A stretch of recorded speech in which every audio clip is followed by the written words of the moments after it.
If prices are not going up, it's positioning. We brought up all the properties within like a $50,000 to $100,000 range that fit their criteria. And there was like 24 for sale, 8 months of inventory in this pocket. And I asked them, from this list, where do you think we need to be price-wise? And they picked exactly what I would have said. There's something that agents do where they feel like if they can't tell the person the number they want, that somehow it's the agent's fault and it's the market's fault. Why are they so scared to do it? People hate giving bad news. I guess they don't want to disappoint. Some people aren't going to be rational. I mean, we've all been in the meetings where we can read the body language and you know you've lost them. That is a tough conversation to have. The price is the price. There's no getting around that. The price is the price.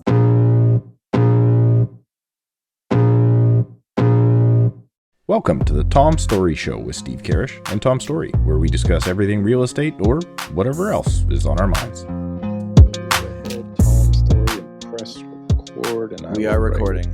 Oh, okay. Sorry. Welcome back to the Tom Storey Show. I appreciate everybody being here. One thing I wanted to do right off the bat, some housekeeping, is I recently have gone out into the public, Steve. I rarely leave my house. But when I do, a lot of people are telling me that they listen to the show every week, but I had no idea. So what I would ask for our YouTube audience today is if you show up and you've been seeing quite a few of these episodes, let us know in the description that you're watching, what you like, what you don't like. It's all good. We just want you guys to be active so we actually know who is watching the show every single week. Did I tell you my story, Tom? I took my kids to their jiu-jitsu class and a dad walked in and he does this. Tom Storey Show? And I was like, yeah, okay. That was there it. You go. That was my story. That was my one time recognized. I had once weirdly at my kids' daycare, I got recognized, and that's where I was like, oh no, you know where I live now. But anyways, enough about us. This week's guest has more experience in the real estate market than both me and Steve's career combined. Finally, we have someone with authority showing up on the show. Rob O's has joined us today. He runs the O's marketing team, or at least that's what it's currently called, and we can talk about where it goes in the future, out of Qualicum, Vancouver Island. And I also noticed, Rob, your website is run by channel sponsor Realy Ninja. So shout out to Realy Ninja for running some great websites. Rob, welcome to the show. How are you? I'm doing great. Thanks for having me on, guys. I watch every week, so it's great to be here. That's awesome. We're excited to have you here. And I know we've known each other for a little while through the LePage network. So how long have you been selling real estate? This is my 34th year. So I have definitely seen a cycle or two. So that's how long I've been alive, Rob. That's so sad. It's so depressing. But, 34 years. So that takes you back to 1991, basically. Yep. How do you look at, because I think that's the thing. Like, I can compare it to what I've seen the last 12 years. Steve, are you at 20 years now? Not quite. 08. What am I? This is my 16th. So you're not year? quite there. But like, you've seen many different markets than we've seen. We've heard about other markets. How do you compare today to what you've seen in the past in your career? Well, I think the consumer is way more dialed in. The consumer is more educated. They understand real estate better. They often know almost as much as we do, or sometimes, in some cases, with some realtors, more. But we won't really go there because we don't want to get in trouble. But yeah, it's a very educated consumer out there right now, and maybe a little bit too short-term thinking in my eyes. If you look at all these different cycles we've had over all these years, if you bought your house when I started in 1991 and you owned it today, and you've been up and down and catastrophe and financial crisis and tariffs and all that stuff, how far ahead are you right now? Like 800%?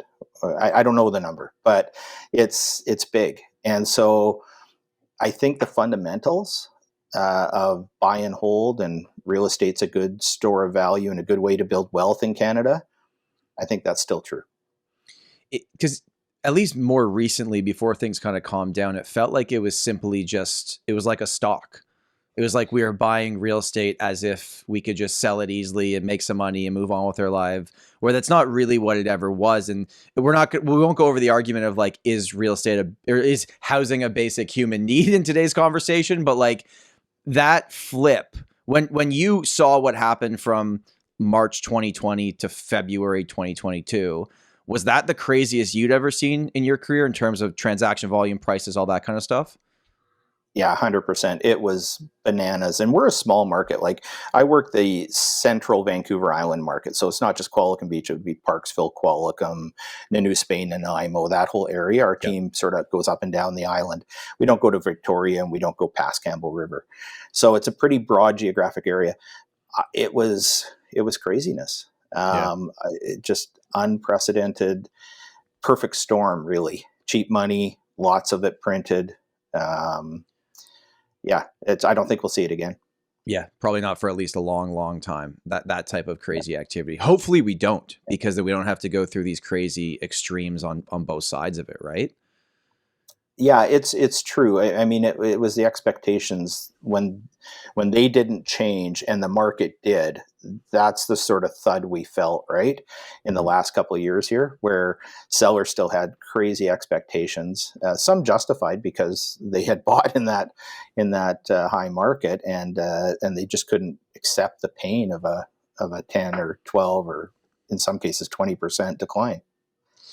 That word you just brought up, expectations, has been like a big talking point, at least for me and my team in our weekly meetings, is that the market is the market. And I think right now, and it'd be interesting to see both of you, what you guys are talking about with your teams, but like, I believe right now what's going to separate, the really good realtors from the rest of the people that are just getting by is setting correct expectations.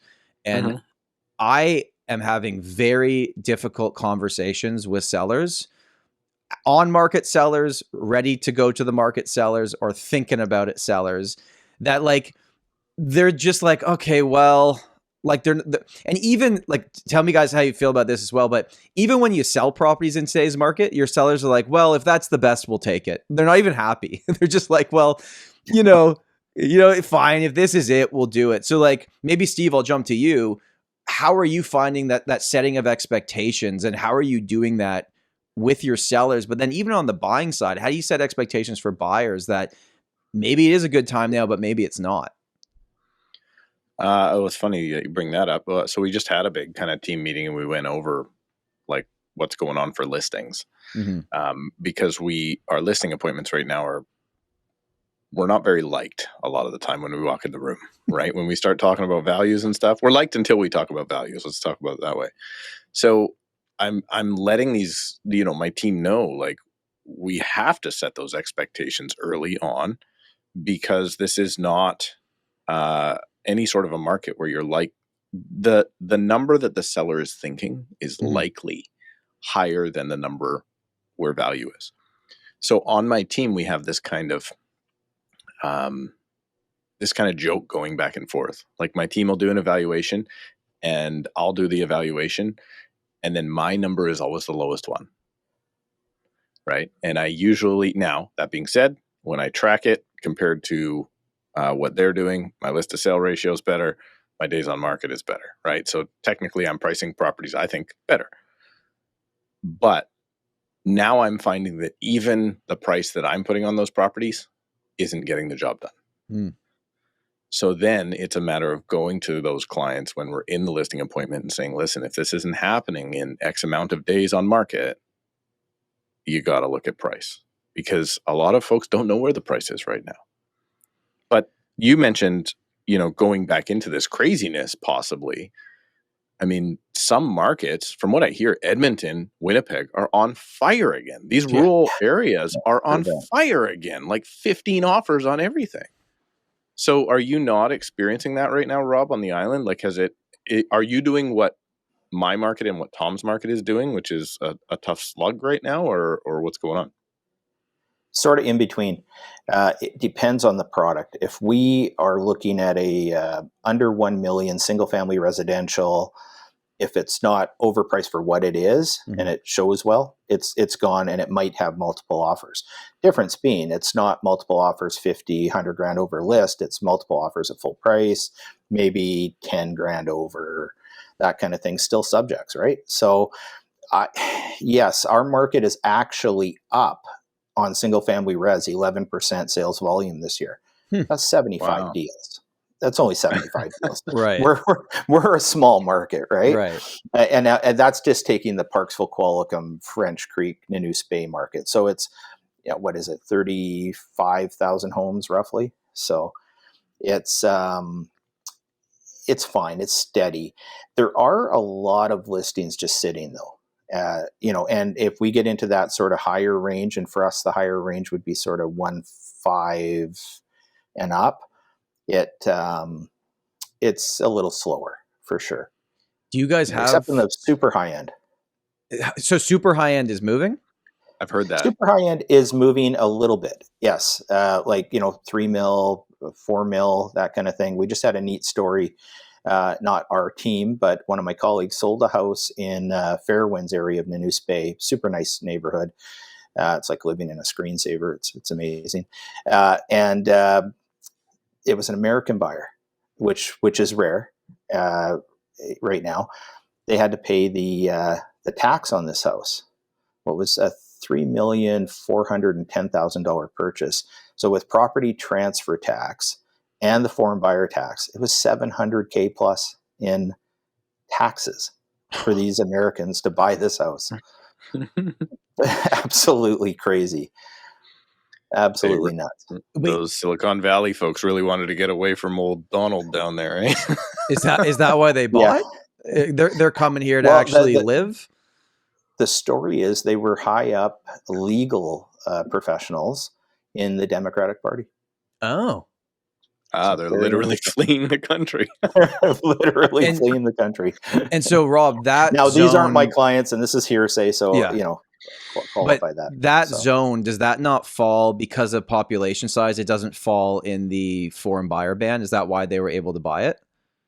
Correct. We're lucky we don't have the foreign buyer ban, but we do have the taxes. So they're a pretty big deterrent in themselves, right? So I would say our American buyer pool is less than 1% of our buyers. Gotcha. Okay. And there's a push right now. I know even the BCREA is starting to lobby the government here in BC to say, hey, we really need to visit this foreign investor, foreign buyer thing here. And we need to come up with a better strategy, because if there is no appetite right now from locals to buy all these pre-sales, the pre-sales are not getting built, period. So actually, I think I was listening to Daryl and TK, and they had a great idea. No, it was their guest. Let's give credit to the guest, Norman, because it wasn't anything smart that those guys said. Daryl and TK would never say anything intelligent. It was about how Australia does it. Is that where you're going? Yeah, it was something about and I was like, wow, this actually really makes sense. Like, how about we put some sort of a benefit to your immigration if you buy a pre-sale? And I was like, wow, that actually makes a ton of sense, because then you're building homes for people when they arrive. Mm-hmm. And I'm like, oh, what a novel concept that could possibly be. So not resale product or anything like that, but only new construction. I don't know. They're starting to pitch the idea. Now, I think the one you're talking about is definitely, if that was the real scenario, that's crazy. And that's totally different situation. But I mean, I've heard the same thing through other contacts on the island, that the high end of the island is actually doing pretty well. Yeah. And I think that has to do with a lot of that type of thing, right? Like the people that have a lot of money, they want to also a lot of the time leave the cities, maybe leave metro areas, maybe leave the United States. And if they are, they're going to go find those areas, and they got a ton of money. I mean, you also think about that, translate that now into American dollars. It's not actually that bad. It's basically just buying an American. That's the difference after tax. It was kind of a wash for them. Yeah. As long as you don't want to sell that property again. But in terms of the high-end sales, those folks, you're right, Steve, they have a ton of dough, and they are not going to delay their retirement. We're kind of a real destination place for wealthy retirees, right? It's still very, very affordable comparatively. And, the lifestyle is fantastic, right? So where in that high-end market, where does the buyer normally come from? If they're not normally coming from the States, like, is it just people from Vancouver jumping over to the island? Is that normally where the buyer comes from to retire? Yeah, Lower Mainland, Victoria, Albertans occasionally, for sure. Not just occasionally, actually quite a few Albertans. And the odd Toronto buyer. Interesting. Yeah. Okay, so that's still happening. Actually, my I have family members that live on the island that moved there 5 years ago. I won't tell you where on the show, but I'll tell you after we're not recording. I have big island, Tom. They're not going to know their address. It's not like there's 12 houses. Well, the I'll island's say, pretty big. The island's Rob, pretty it's big. not in your zone, or they would have been referred to you, just so you know. But Okay, fair enough. But I got a really silly question for you, because we've had other people on the show that are from the island, and the island's obviously a big place. And Qualicum, which is the main area that you work. So like, this is from let's call it a dumb Toronto guy's perspective. I hear people say it quick, Qualicum, and then I hear other people talk about Coquitlam, that's in Vancouver. And in my mind, I'm like, these are the same places. That's the same word. And it makes my brain hurt. But apparently these are totally separate places that have nothing to do with each other. And Qualicum's on the island. Coquitlam is in Vancouver, correct? Correct. And so our market is Qualicum Parksville, Okay. Induce Bay, really. That's our primary space, because it's just too small to be Qualicum only. But if you're thinking about Qualicum Beach, it's actually called Qualicum Beach. Think Mayberry for today. One stoplight, everything you need, quaint little village. You can park your car and walk the whole village. You can walk down to the waterfront or the golf course, or just walk around the village, and yeah, it's beautiful. And Tom, did you grow up there? Tom, stop before you get there. I want to point out how stupid and self-involved Toronto people are. That's like, it's like saying, the same. It like, sounds the same. I can't figure out the difference between Ottawa and Oshawa. Like, it's a big difference. I've been. Right. Aren't they close? Yeah. A few hours. I mean, yeah, exactly the same thing. Okay, sorry. Now we can ask you about growing up there. Well, actually, we have a one of those sites that generates leads for us, or real estate leads, etc. And you put all these keywords in, right, for placement on Google. We made sure we put Victoria Island in, because a lot of people from Toronto call it Victoria Island, not Vancouver Island. That's how we had to think in terms of, bringing people to the site. So that was kind of interesting. Realtors, it's time to up your game. Realty Ninja allows you to create a stunning lead capturing and hassle-free website that looks great and will match with your current brand. They are a sponsor of this show, and they're giving listeners 20% off your first year, and you don't pay $1 until you launch. Join the thousands of real estate agents across this country, including Steve, the cheapest person I know that uses their services. realtyninja.com/Tom. And now, back to the podcast. No, I grew up here, moved away when I was young for a couple hockey seasons when I played hockey. But yeah, I went to school here, grew up here. Weird fact, most of my team, we're 7 realtors, most of my team grew up here. So we're kind of rare, because it's a lot of transplants. A lot of people, had to leave the area for work and things like that. There's no real industry here aside from building and tourism. Right. So. Interesting. And Steve, when are you retiring there? You're getting up there in years. I'm not retiring there, man. I don't know. There's something strange. Something strange happens when you go to the island. I mean, I think you immediately have to buy white shoes, and your hair has to turn white, and you have to drive slow. So that's just why I don't. I mean, not so much North Island as opposed to Victoria. Victoria is really bad. Like, if you're in Victoria, you have to drive 20 kilometers below the speed limit. It's just the rules of the road there. But I mean, a lot of folks. I've had one brother that's looking at going there. I've had another brother that's already gone to the island. Like, it is the exodus, I think, that's happening right now. I'm actually surprised to hear that the island market isn't busier, because we do have almost a second round of exodus to those other areas right now. And I think that's why places like Edmonton are doing so well right now. I think Calgary's actually played out, and people are now looking at even more affordable areas like Edmonton and like Winnipeg. Like, we're going to we're third line wingers right now. We're not even third line centers anymore. Right? Like, that's the markets that we're looking for right now. It's what it feels like here. And it's tough, and we're noticing it. Like, we're noticing, like, we actually have a ton of showings happening on our properties right now. Showings are, since the election, showings have picked up. Like, I have most of my listings are getting multiple showings per week, and before the election, it was maybe 2 showings for all 12 of my listings combined. So the activity's picked up, but the offers haven't picked up. And let alone the negotiations, because you can't negotiate if you don't get an offer, right? So we're seeing just a really slow market, which I actually don't think is a bad thing. I think it's a good thing. But for those folks that have made decisions where they've bought into another property first, or they've done the calculations wrong, we're seeing a lot of people doing the calculations wrong. Like they're optimistic by $100,000 on their price, and then by their purchase, they're optimistic by $100,000, and then you have to add in the fees and the transfer taxes. So they're like a $200,000 wrong direction thing they've done in their brain. Delta, please don't use big words here. But they've done the math wrong, and their expectations. This is where it goes back to expectations, what we were talking about earlier. They're off. Well, let me ask Rob an actual question because Steve's just rambling. So,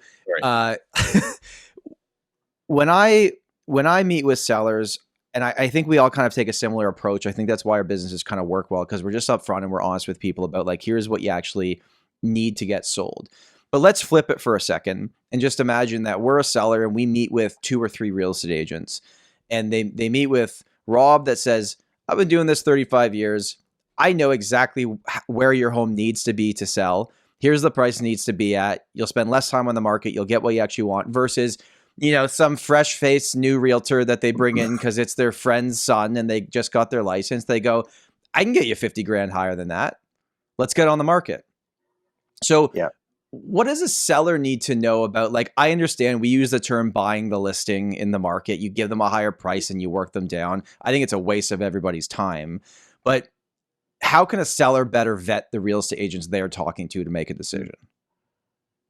Well, I mean, it's a whole presentation process, right? Like you have to show them what you're going to do for them, how you're going to market it, what the philosophy is. But, to be honest, that enthusiasm that new realtor has is actually hard to compete with at times, because it definitely excites the seller. And I'm coming in, old, jaded, 35-year grizzled veteran, you got to be here, and I'm not taking an overpriced listing because I spend a fortune on them and blah, blah, blah. Sounds like someone else I know. Well, yeah, Steve and I are probably kindred a little bit, but I definitely have had to change my tack a little bit when talking to people. And that was interesting for me in this shift, this most recent shift, saying to folks, well, here's what I really think it is, and I'm going to show you why this is, and I'll show them the case studies and make the case. And but you're going to soft pedal it a bit and say, hey, listen, you're the seller. To a point, I'm willing to do something you'd like to do. I hate doing it, actually. And I used to be very militant about price. But I've had to sort of soften that a little bit, and I'm okay doing it. But I'll say right to their face, listen, I'm going to look you in the eye right now. I'm going to tell you what I really think. This is the advice I'm giving, but you're the boss. You're the one signing. So let's come up with what you want to do based on what I've said. And half the time they take my advice, half the time they want to try a little higher. And it's not I told you so if it doesn't work out and we have to reduce. It's more of a, well, as you remember, we talked about this and we talked about that. And, so I've had to change my approach a little bit. Yeah. Steve, so how Tom, are you handling that? What's been going on? Sorry, I was just asking Steve how he handles the same conversation. So what we've seen is, I mean, when I go in to a listing presentation, often I just sit back after presenting everything and I say, from the comparable listings that have just sold recently, the actives that are on the market and the expired listings that I've shown you here that are comparable to your home, what is the market telling you? So let's say, for instance, I've got 3 sales at between 510 and 515 for a little condo. I've got an active at 475, 499, and 530, and I've got 3 expiries at 550. What is the market telling you? Right. And a lot of people go, well, I mean, definitely. Like I think I can get more than that guy that's at 529. So now they want to go 535 and be the most overpriced listing on the marketplace when even now the 499 is not selling. Right. So like but it's our job then to then explain it to them and have them understand. And I feel like I went into a listing appointment just last week and the guy said, well, I actually have been speaking to somebody else already. And the problem is he had no pushback for me. Yeah, He was I've heard that. He was like, yeah, you can do that. Yeah, that's good enough. And he was like, no. What do you mean good enough? I don't know what the heck I'm doing here. Like, I need your plan. Tell me, I know I need to fix up my home first. What's your plan to do that? What should I do? Where should I spend my money? How do we price this thing properly? Like, what he found was I had to talk to somebody else because the first guy was letting me run the show and I don't know what the heck I'm doing. And so then I was like, oh, okay, this actually makes sense. Now we can have a conversation. But to me, the part that is always frustrating as the old grumpy, grizzled agent in the room, it's just like when I show you numbers where market value is, and you're just, as a seller, constantly picking 5% higher than that, that's where we get frustrated, right? Like, as I understand from the public's point of view on the other side that, oh, well, he just wants to price it at $499 to get the quick sale. And it's like, or months of inventory has shot up by 7 months in the last 2 months, and we know which way the direction of the market is going. It's the possibility, but it's really hard. Like, this is the number one thing I think we struggle with as an industry, is getting the message across. So, because people see us as the commission sales guy. Yeah. Yeah. Right? Yeah, like, for that's sure. where we're at. Actually, Rob, your marketing, like the way that you brand your team is called the marketing team. And that's a first that I've seen. That was that a decision made a long time ago for this exact reason, that you're not just a salesperson? Yeah, 100%. We wanted to differentiate ourselves and lead in that part of the business, because from a seller's perspective, what value is my realtor bringing to me? Sure, they can negotiate, they can put it on MLS, they can do all that, but are they bringing anything extras? So it's nice to be able to say to them, well, we're doing all this extra marketing, we're doing, really thoughtful things, targeted things, all kinds of different stuff. The presentation's great. So if it doesn't sell, we know it's not marketing. You're not under marketed, you're not under exposed, you're not under presented, it's price. So it makes that conversation a lot easier when you can back up that you've done all the other things. Because that's a tough conversation, right? Like when the market's slow and the seller goes like, what else can you do other than dropping my price? Yeah. Like, are you going to put a full page ad in the Toronto Sun for me, or in the Vancouver Sun or something like that? Well, no, because that's not where buyers are, and we show them where they are. But so we kind of get over that obstacle. It never comes up right from the start because we've taken them through the marketing. It's a big package, all the way through. We show how we lead kind of in that respect in our market, and then so it kind of makes them realize if their home isn't selling, we have a price issue or a market issue. Sometimes it isn't a price issue. Sometimes it is strictly a market issue. I have well-priced listings that aren't sold. Right, they're still going to take some time. And my advice isn't slash it till you give it away. The comps all point to where we are.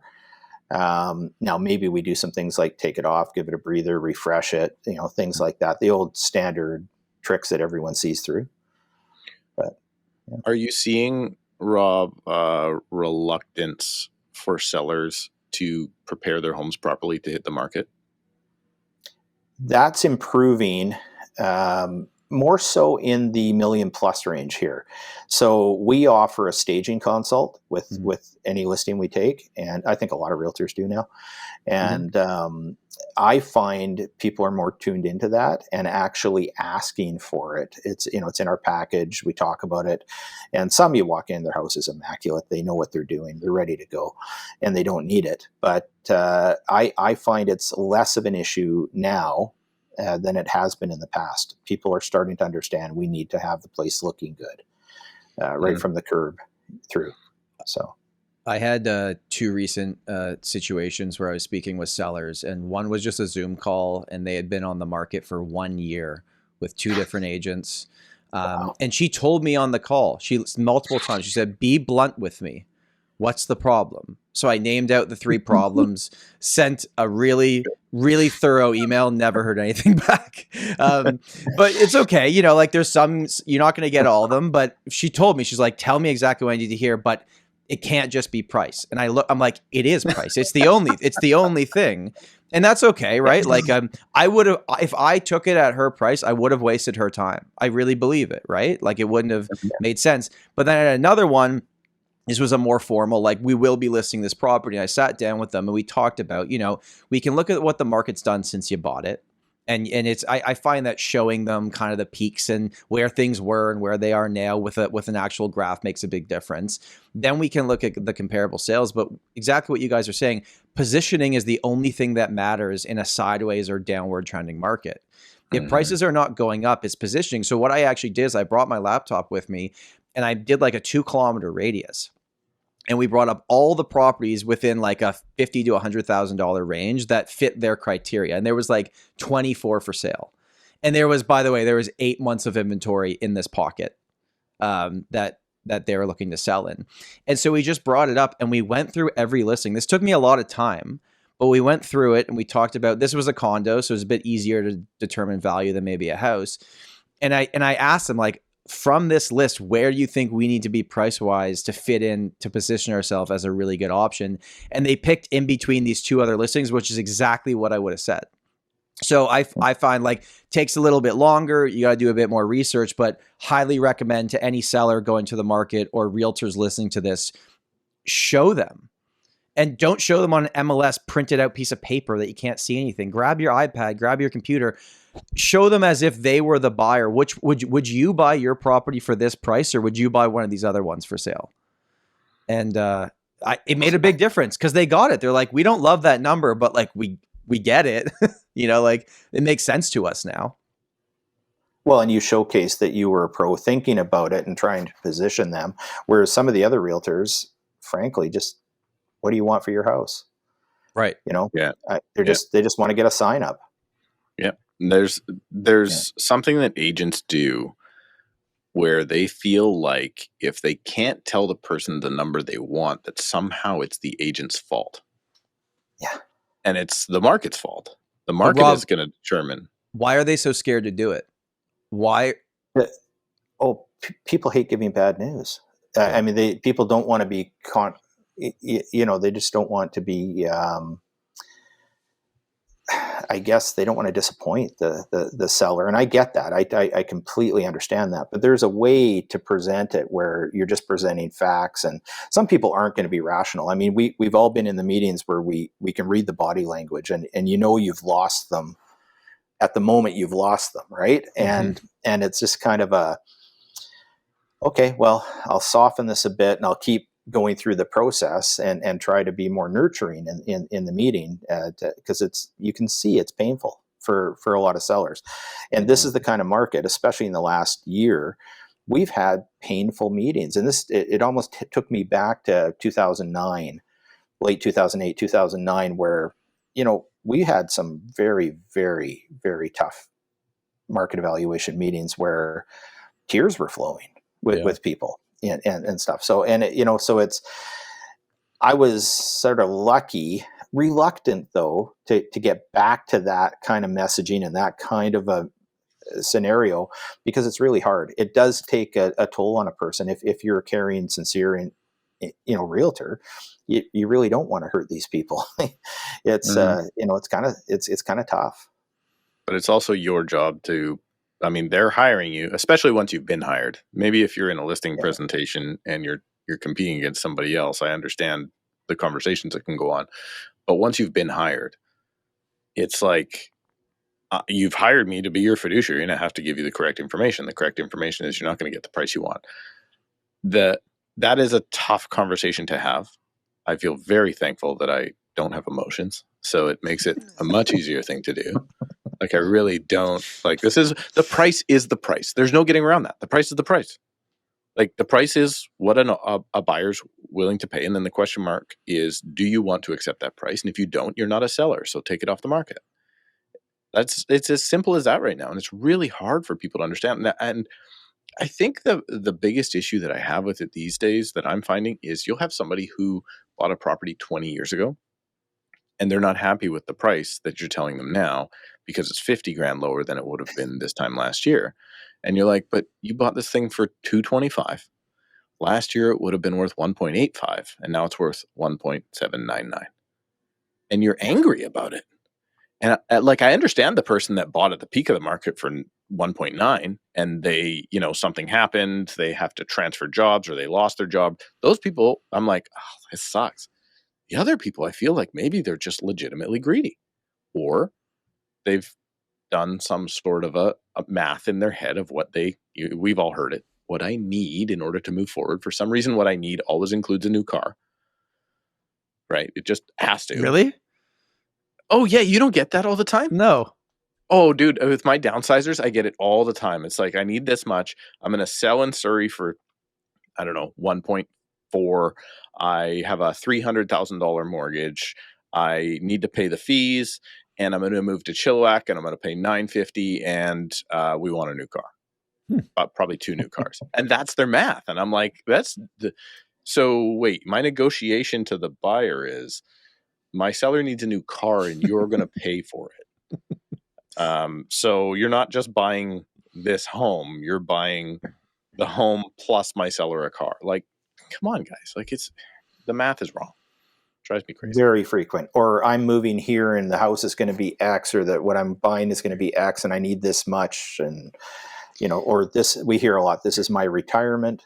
So yes. It has to be funded. And it's just, you have to just keep coming back to the facts, unfortunately. What gives me hope, at least, is that, I know our industry gets a lot of stick from the outside, and I understand it. But most markets where realtors are a team, like Rob, I know your team holds very high market share in your market, right?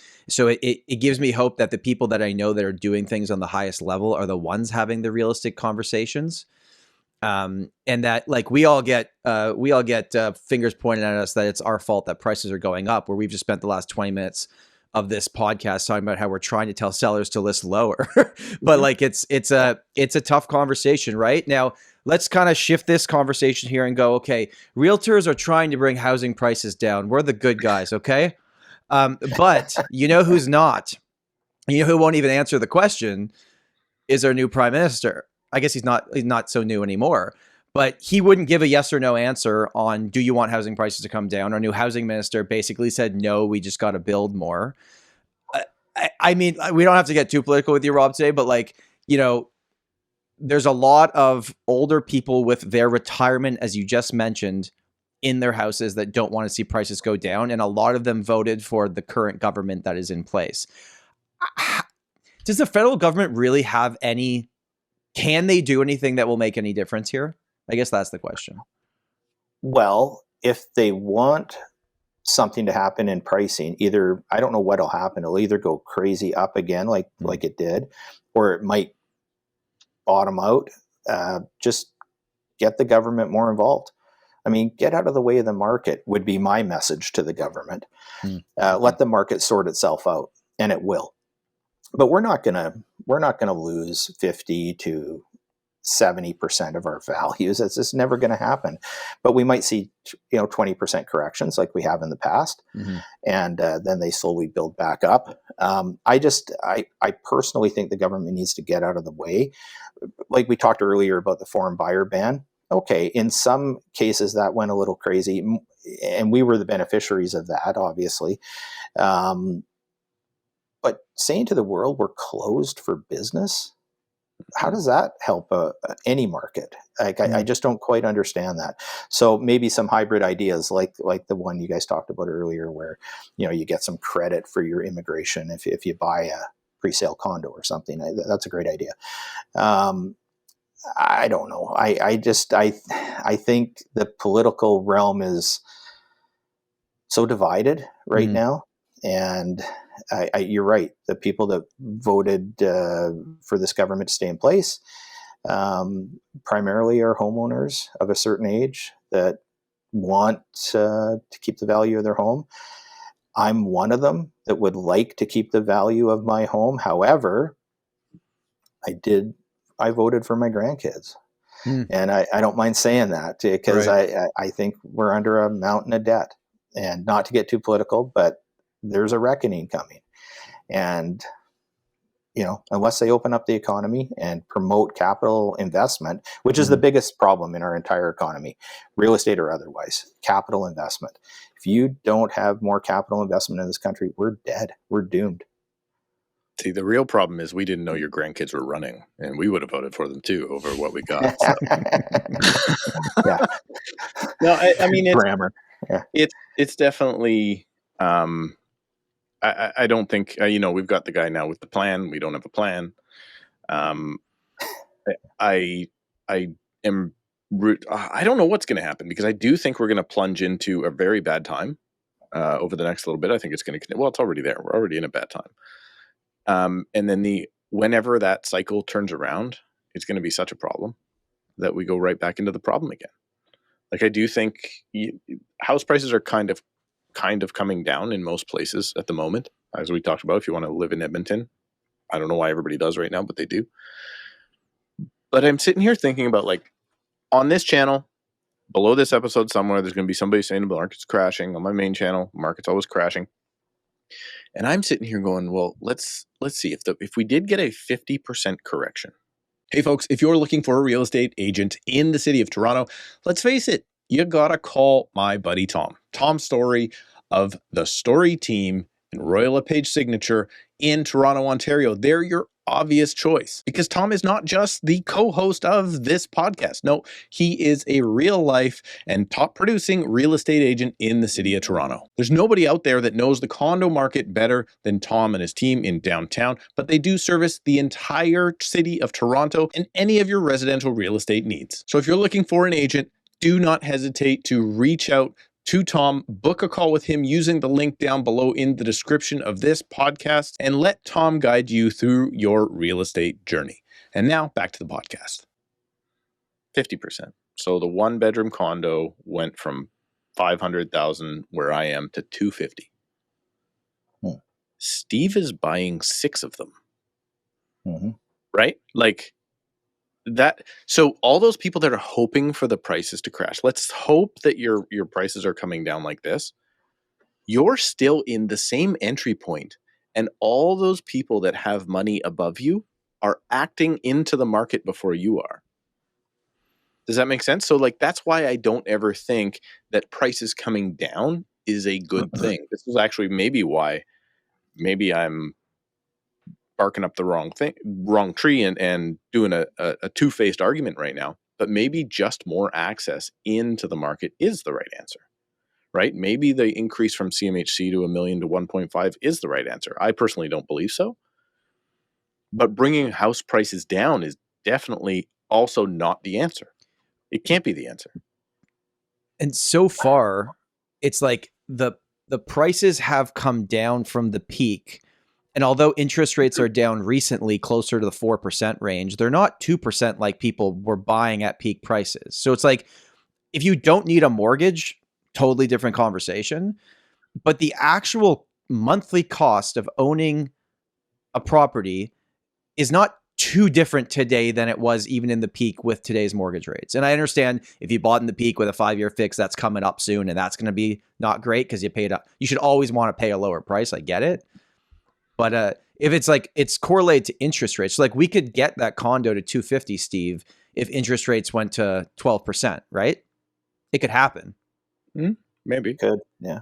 Does that change the cost of ownership for the people that are trying to get into the market? Exactly. So like, how do you get prices to go down without interest rates tripling? I don't know. Well, that's GDS, TDS though, right? Like you're right. Okay. You're always going to have at some point a floor because the people will qualify for a certain amount and it will be tied to the interest rate.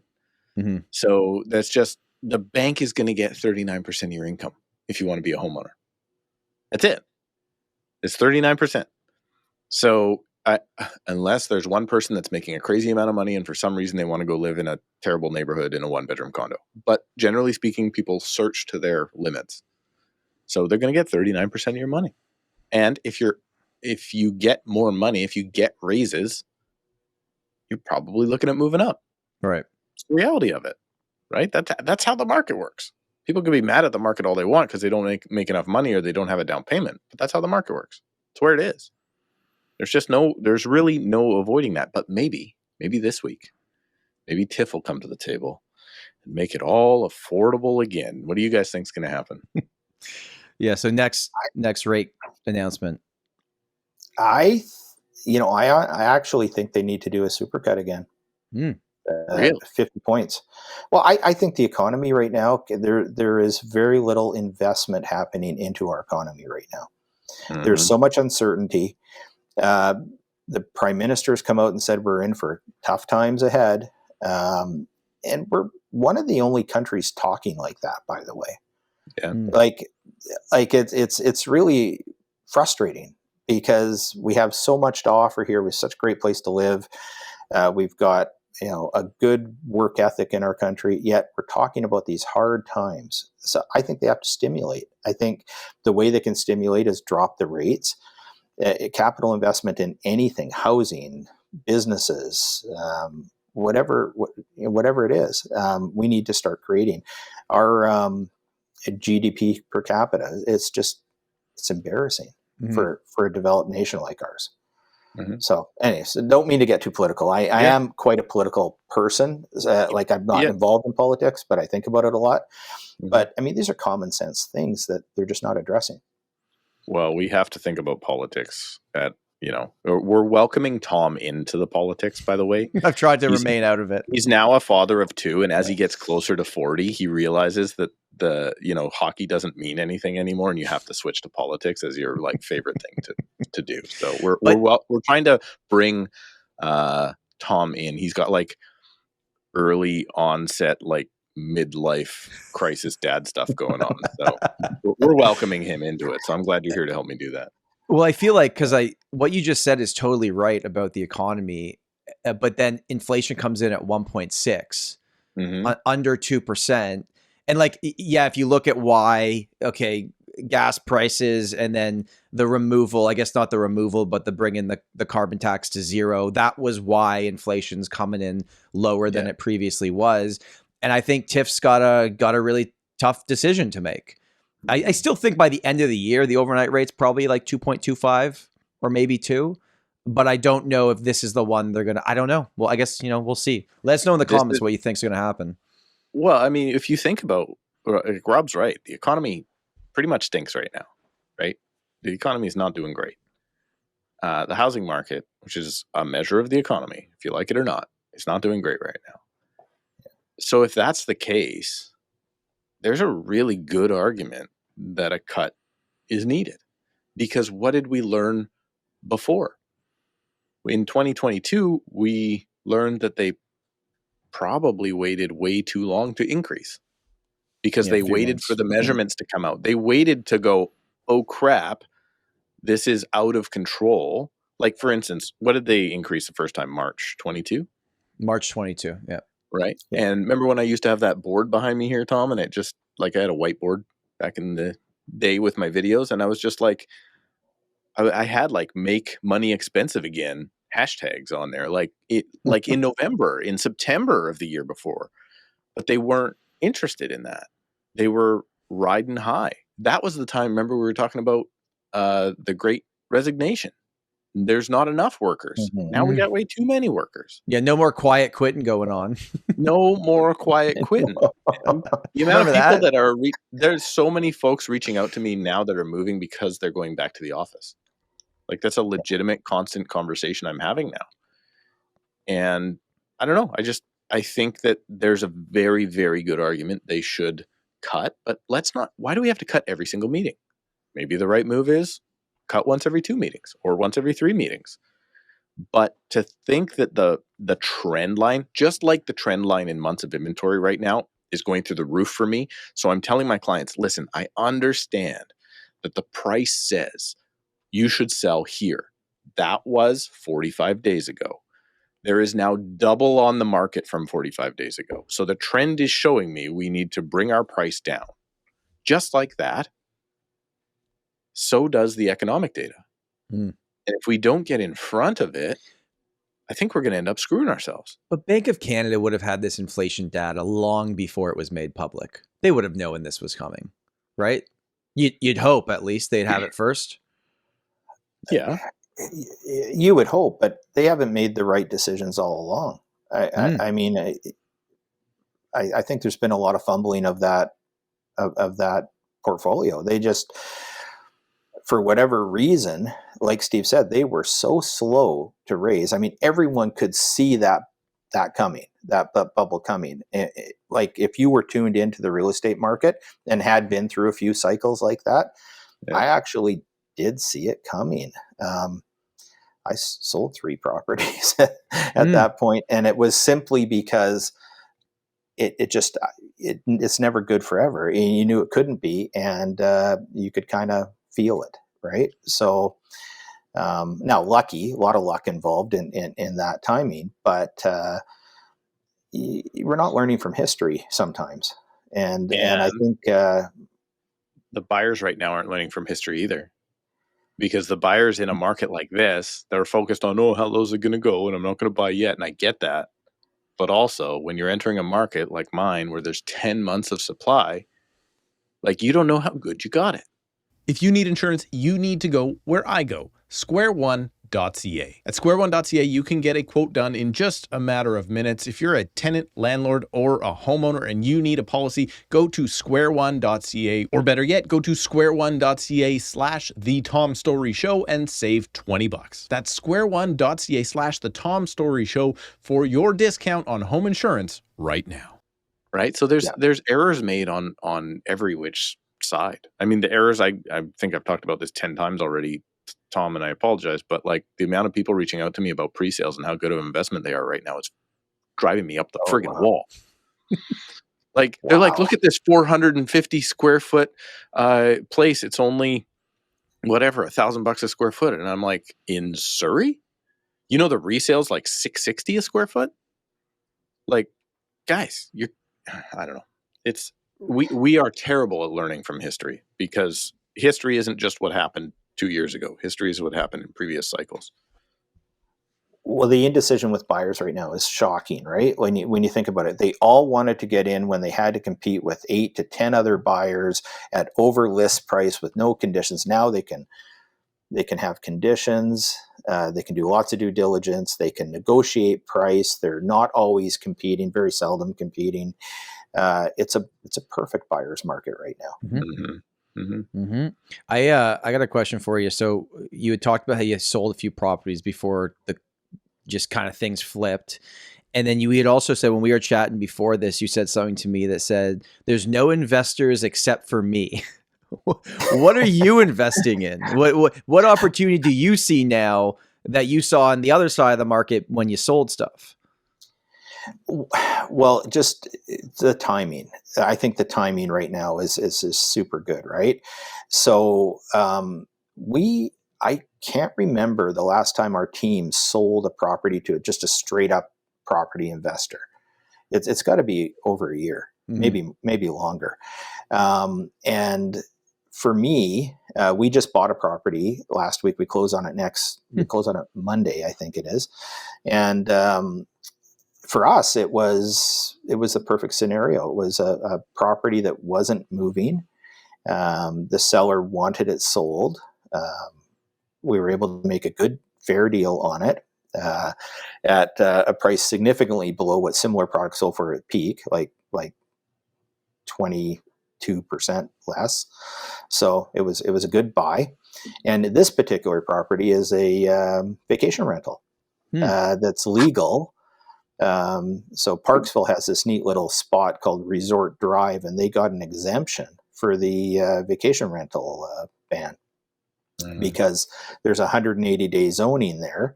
So you can't live there full time. What the heck else are you going to do with these places? They're designed to be vacation rentals, right? So, and I just think it's going to be a great thing to be in a vacation rental while our dollar's down where it is. So I just think it's a winner, Huh. and Let that was the opportunity. me ask you this. Not to ask you how much money you put down or if you needed a mortgage for that or any of that stuff, but if you had just saved 20% down payment, would you have bought that with a 20% down payment, or would you think you need more down payment to make those numbers make sense for you at that price? I might have. It would have been touch and go. The numbers would be very touch and go there. Although I do think the potential for capital appreciation would have made me do it potentially, because I think, you're buying at a low and things will go up. I think we're going to be looking at a very different price point in all our markets in the next 5 to 7 years. Right. As we always are. Interesting. So this is not even the worst. This is not even the worst market we've ever seen. So what's the worst you've ever been through? The 08, 09 stuff? I'd say 08, 09. And ours lingered. Vancouver recovered much quicker than we did. We were very slow for a number of years. And that's what's changed in our market, actually. We have caught up to the rest of the world. We've been very much discovered. And so super desirable place. And we're not seeing those peaks and valleys like we used to. We used to feel it stronger. We would say if Vancouver got a cold, we got pneumonia, right? So, it was a different thing. Now, our cycles aren't as drastic. Our upside's not as massive, but our downside's nowhere near as bad. That's always my warning, Tom, to people that leave the lower mainland. And like the island's not so bad anymore. But for the folks that go to the Sunshine Coast, for the folks that go into the interior of BC, not necessarily Kelowna, but further north, let's say 100 Mile House, Prince George, all these areas, they're very used to being on the market for many, many, many months, if not multiple years. Like the Sunshine Coast, you'll see properties on the market for like 3 years. Mm-hmm. And the seller won't drop their price much, and it'll sell eventually, but it's not fluid, right? So now it looks like the island has kind of come out of that, or at least the more populated, let's say Campbell River and South has likely come out of that, as opposed to, I mean, I don't know how many people are buying in Port McNeill these days, but I would assume it's a little bit tougher up there. Yeah, I'd totally agree with that. Although we still have houses that sit on the market, it is much more fluid and super desirable. So it's just been discovered, right? It's sort of like when Squamish got discovered. Not the same, volume of that, but very similar. What's the price point in Sunshine Coast? Why would those sit for so long? Are they very expensive? Some can be. It can be. So it's like my kid's 16, he's graduating in 2 years, might as well get the home on the market now because it's going to take me some time. Like, it's more rural stuff, right? Like it'll be a lot of like people retiring. Okay. And they'll go buy an acre with an old house on it. Right. And like it'll be like an old, almost a cabin, but it's a house. And then your only buyer is you a few years ago, right? Like that's it. So there's not a lot of massive industry or anything up in those areas. So they're way less fluid.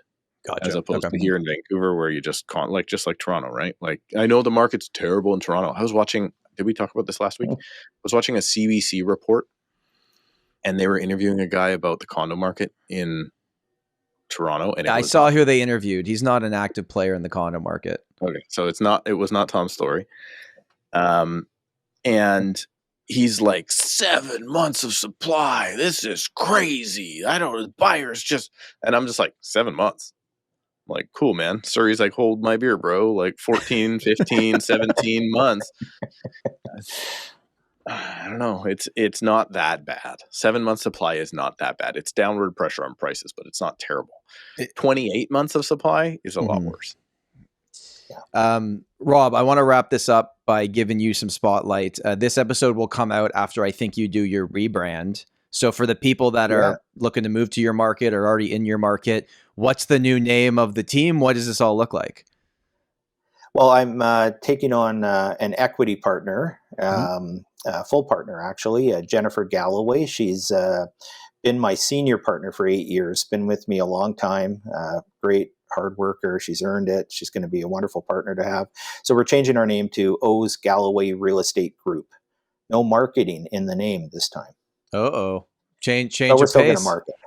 Yeah, we're still gonna market. So yeah, just a nice rebrand, staying with the same brokerage. Yep. We have a crazy market share, our brokerage. Does you it really? probably heard of this, Tom. Like, and it's not because Royal LePage is the greatest company in the whole world. They're all good. Remax is good. Macdonald Realty's good. There's some great companies out there.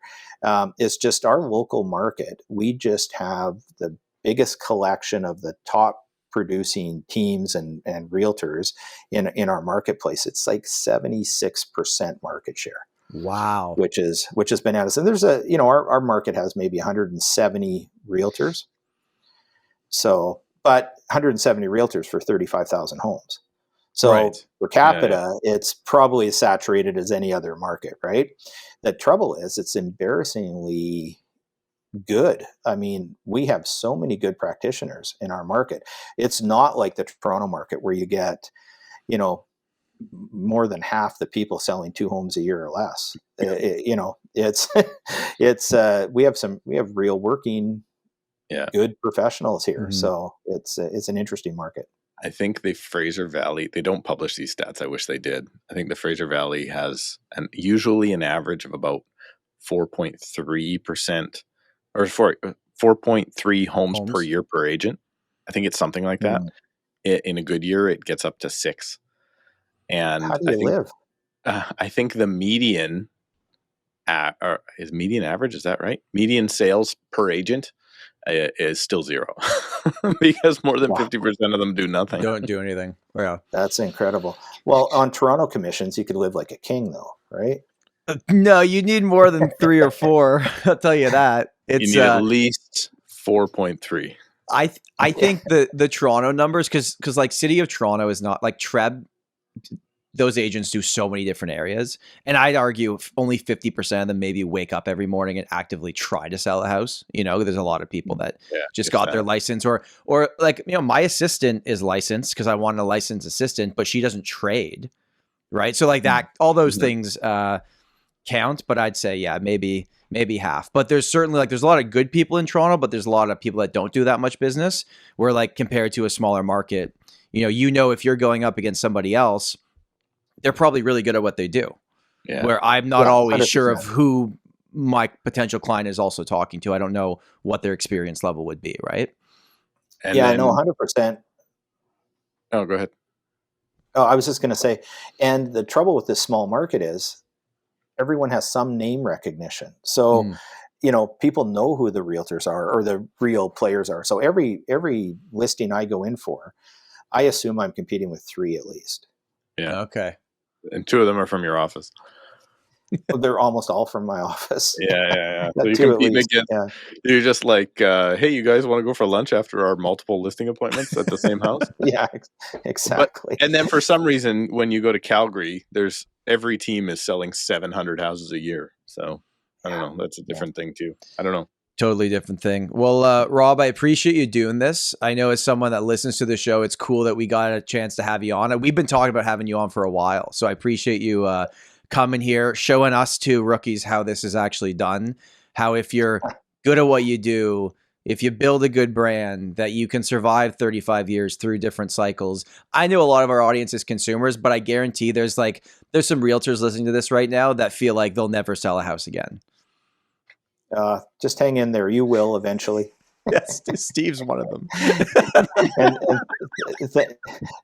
Thanks for having me on, guys.